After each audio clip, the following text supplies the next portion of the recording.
Impact statements, how to build the narrative.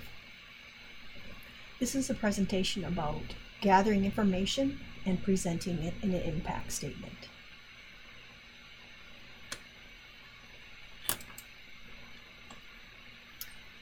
The impact statement is based on a logic model. There are 3 parts to the narrative, and they are pulled from the sections of the logic model. The first part of the impact statement is the issue. It's kind of like who cares and why. This is where you're describing what the situation is. What are the priorities? What are the reasons you have an extension program or you're doing an extension project?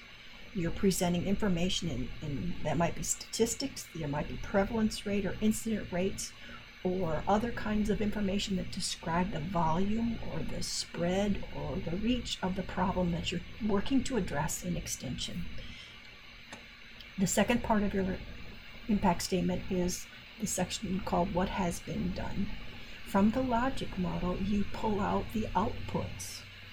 You indicate what was done. Was it a workshop? What did you do? Who were your partners?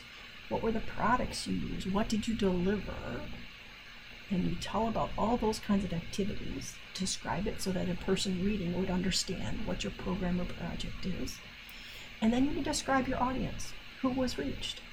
Who were the attendees of your program? Who were the ones who are the clients or those that benefited from your program? So in your second narrative box for an impact statement, you're writing what has been done. And finally, your third narrative box of your impact statement is the results section. This is when you're pulling from your logic model what your outcomes or impact might have been. If your program is measuring what was learned, what knowledge was gained, and so on, or skill development, you might be reporting about that. If you had a follow-up evaluation and you were measuring which behaviors were adopted, which practices the clients or the attendees took on, you might be talking about that. If you have a larger scale project that's longer term, you might get to the long-term conditions and so on.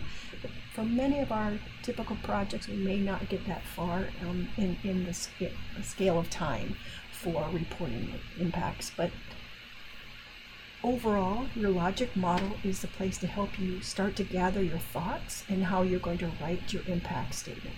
Maybe you have a logic model for your program or project. That would be great, start there.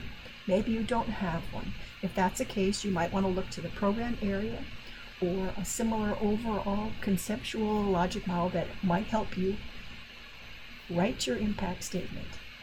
Good luck.